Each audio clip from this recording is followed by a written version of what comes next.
नमस्कार दोस्तों, मेरे चैनल पर एक बार फिर से आप लोग का बहुत बहुत स्वागत है। मैं इस वीडियो में आप लोग के लिए लेकर आई हूँ अनसीन पैसेज, जो कि क्लास 12th के लिए है। और 12th के एग्ज़ाम में आपको पता ही है कि 10 to 15 मार्क्स का एक अनसीन पैसेज आपको आता ही आता है। तो चलिए मैं आपको बताती हूँ कि किस तरीके से आप अनसीन पैसेज सॉल्व कर सकते हैं। और ये वाला पैसेज जो मैं आप लोग को बताने वाली हूँ, ये ऑलरेडी 2022 में आया हुआ है। तो चलिए मैं आपको समझा देती हूँ ताकि आप इजीली सॉल्व कर सके। वैसे तो कोई ज़रूरी नहीं है कि ये वाला पैसेज आपको आएगा दोबारा, बट हाँ एक तरीका पता चल जाता है कि इस तरीके से आप इजीली जल्दी से सॉल्व कर सकते हैं। तो चलिए देख लेते हैं हम बिना देरी के। पहले इसको पढ़ना होता है। पहले आप एक ओवरव्यू जल्दी जल्दी, वैसे पहला ही क्वेश्चन आपका होता है अनसीन पैसेज, तो आप एक बार उसको पढ़ लीजिए क्योंकि ये तो स्टार्टिंग होता है। और अगर आपके स्टार्टिंग में ही अच्छे से बन जाएंगे ना, सही सही आंसर हो जाएंगे, आपको लगेगा कि अरे हाँ मेरा एक क्वेश्चन अच्छे से बन गया, तो एक थोड़ा कॉन्फिडेंस लेवल जो है वो बढ़ जाता है। तो चलिए शुरू करते हैं पहले इसको। Life is a struggle, we live in dates and not in years. हम कामों में जी रहे हैं, कामों से हमारा कर्म है, कर्मों से जी रहे हैं, हम सालों में नहीं जी रहे हैं। और हमारा लाइफ क्या है? स्ट्रगल है। इफ़ वी रेस्ट, अगर हम आराम करते हैं, वी रस्ट, तो जंक लग जाएगा। जंक इन द सेंस कि जम जाता है इंसान। अगर कोई बहुत दिनों तक जैसे कुछ काम नहीं करता है ना, तो वो उसका हाथ पैर चलना एक तरीके से लोग कहते हैं ना कि हाथ पैर चलना बंद हो जाएगा, बैठे बैठे क्या कर रहे हो, इस तरीके की बात यहाँ पे बोली जा रही है। If we work we shine like jewels. और अगर हम काम करते रहते हैं, हम अपना कर्म करते रहते हैं, तो हमें हम शाइन करते हैं। किस तरीके से? We shine like jewels. Adventures are the essence of life but actions also entail contemplation.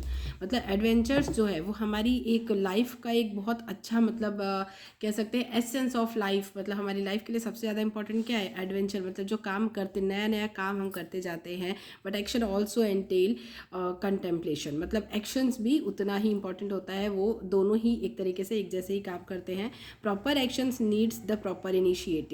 Proper काम के लिए, एक तरीके से काम करने के लिए प्रॉपर इनिशिएटिव, स्टार्टिंग जो स्टार्ट होता है, इनिशिएट करना। तो एक अच्छी स्टार्टिंग की जो शुरुआत होती है वो बहुत ज़्यादा ज़रूरी होती है। Napoleon took the wrong initiative. Napoleon ने क्या किया? रॉन्ग इनिशिएटिव, शुरुआत ही गलत की। And brought the downfall of France. France में उसकी वजह से, जो इनिशिएट उसने किया था, रॉन्ग इनिशिएट, उसकी वजह से उसका डाउनफॉल हुआ। Proper action is always taken by the wise person. Proper action, wise person बुद्धिमान आदमी के द्वारा हमेशा ही एक प्रॉपर एक्शन किया जाता है, एक सही कार्य किया जाता है। The wise person always foreshadow the hardships of executing a policy. The wise person always foreshadow the hardship for executing a policy। जो वॉइस पर्सन, बुद्धिमान जो व्यक्ति होते हैं, वो हमेशा ही क्या करते हैं? सही इनिशिएट करते हैं, एग्जीक्यूट करते हैं, एक प्रॉपर वे बना के चलते हैं कि इस तरीके से हमें चलना है। They become passive when they forecast at that their effort are at stake. उनके जो एफर्ट होते हैं वो लगे होते हैं दाव पे, वो हमेशा क्या करते हैं? एक आराम से चलते हैं। All great leaders and diplomats take the steps keeping in view their reputation. जो बड़े लीडर्स होते हैं, ग्रेट लीडर्स एंड डिप्लोमेट्स होते हैं, डिप्लोमेट्स यहाँ पे राजनीतिज्ञ कहा जा सकता है कि जो नेता वगैरह होते हैं। Take the step keeping in view their reputation. अपना रेपुटेशन को देख के हमेशा क्या करते हैं? एक सही कदम उठाते हैं, क्योंकि उनकी रेपुटेशन जो होती है ना, वो दाव पे लगी होती है। We should strike when the iron is hot. हमें कब स्ट्राइक करना चाहिए, कब काम को करना चाहिए? व्हेन आयरन इज हॉट, जब एकदम कहते हैं ना कि जब लोहा गर्म है तभी उसको वार करना चाहिए।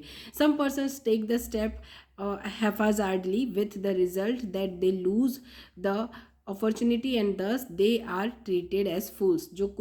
कुछ लोग ऐसे होते हैं जो रॉन्ग स्टेप ले लेते हैं और उसकी वजह से उनका जो रिजल्ट आता है वो वो खो देते हैं। लूज द अपॉर्चुनिटी, जो उनको अपॉर्चुनिटी मिली होती है उसे खो देते हैं। And they are treated as fools, और वो ऐसे लोग उनके ऊपर हंसते हैं या फिर कह सकते हैं बेवकूफ़ बन जाते हैं। Angels are wise people and are very particular about their actions. Angels जो होते हैं वो क्या होते हैं? वॉइस बुद्धिमान आदमी व्यक्ति होते हैं। And they are very particular about their action. अपनी एक्शन क्वेश्चंस के लिए बहुत पर्टिकुलर होते हैं, बहुत मतलब अच्छे से करते हैं। It has been the aim of all philosophers to understand the world. It has been the aim, ये जो है ये एम है कि इसका ऑल फिलोसोफर्स का to understand the world, world को अंडरस्टैंड करने का, समझने का। After understanding they move very gradually and not like fools, वे जब समझ जाते हैं तो वो बहुत ही अच्छे से मतलब आगे बढ़ते हैं, नॉट लाइक फूल्स, फूल्स के जैसे नहीं। Who plunge into the situation without contemplation, मतलब जो फंस जाते हैं अपने किसी भी कंडीशन में, सिचुएशन में, मतलब निकल नहीं पाते हैं। तो ये हमने एक बार रीड कर लिया। नेक्स्ट क्वेश्चन से हम आंसर मतलब कैसे करेक्ट करेंगे, करेक्ट आंसर लाएंगे। Select the right one from the following according to the writer, writer के अकॉर्डिंग। नेपोलियन एक्टेड वाइजली, नहीं, नेपोलियन एक्टेड रॉन्गली, मतलब रॉन्ग डिसीजन लेता है स्टार्टिंग में, इनिशिएट जो करता है वो रॉन्ग करता है, तो ये तो कहीं से सही नहीं है। Adventures are not the essence of life, नहीं, adventures are the essence of life होते हैं। We may shine like metals, no, metals नहीं होगा यहाँ पे ज्वेल्स होगा, तो ये तीनों तो पहले ही रॉन्ग हो जाते हैं, तो चौथा आपको देखने की जरूरत नहीं है, आंसर क्या होगा, फोर्थ। देन फिर हम देख लेते हैं सम पीपल, अगर आपके पास टाइम हो तो आप चेक कर सकते हैं, बट अगर ये तीन रॉन्ग है तो ये तो सही ही होगा। Some people are treated as fools because, कुछ पीपल मतलब फूल्स की तरह ट्रीट किए जाते हैं, क्यों, क्योंकि they act haphazardly, they are like philosophers, no, they strike when the iron is hot, no, they always foreshadow the hardship, no, तो फर्स्ट वाला आंसर इसका सही होगा, they act haphazardly. Next, the aim of the philosopher is to act like angels, to act like a saint, to act like a poet, to understand the word. The aim of the philosopher क्या होता है, philosophers का aim होता है to understand the word. The passage implies that one should act quickly. मतलब जो passage दिया है वो क्या बता रहा है कि one should act quickly, जो जरूरी काम करता हो. Understanding should precede actions. Fools penetrate the matter. Fools always win, तो ये भी नहीं होगा, ये भी नहीं होगा। अंडरस्टैंड शुड प्रीसीड एक्शंस, ये वाला आंसर सही होना चाहिए, आई थिंक, हाँ यही सही होगा।